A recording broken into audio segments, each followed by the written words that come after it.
Assalamu alaikum wa rahmatullahi wa barakatuh. May the peace and blessings of the Almighty be upon one and all. Today we will be discussing a very important subject once again, and that is the issue of dealing with one another and business ethics taught by the Messenger, may peace be upon him, Muhammad sallallahu alayhi wasallam.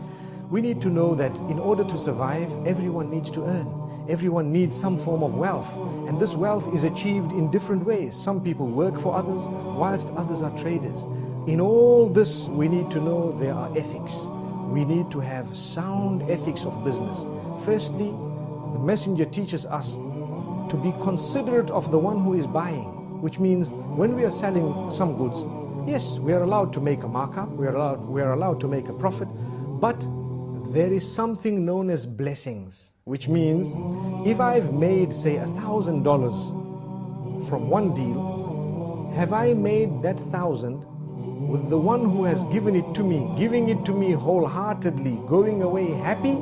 If that is the case, the way I make use of that 1,000 will be much blessed. I will achieve from it much more than what another person would achieve from 10,000, because I have blessings. People have gone home, they've used the commodity I've given them. Say it was a refrigerator or an air conditioner. What would happen is, as they're using it, they are happy.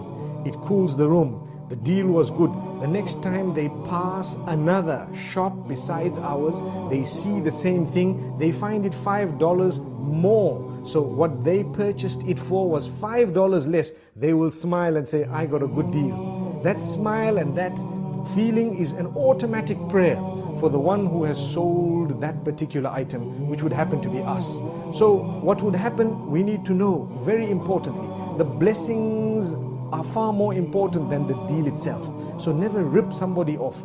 Like, sadly, what happens, a person has a price for some goods that they are selling, and they will tell you as you enter, this is $200. And as they are speaking to you, a man looking very rich, smelling very rich, and to say, here's the vehicle, look at it nicely, if you like it, take it, if you don't, leave it. That's even a better statement than that. So we need to choose. And the result of it will be either we are blessed or we lose blessings. The choice is yours. Until we meet again, Assalamu alaikum wa rahmatullahi wa barakatuh.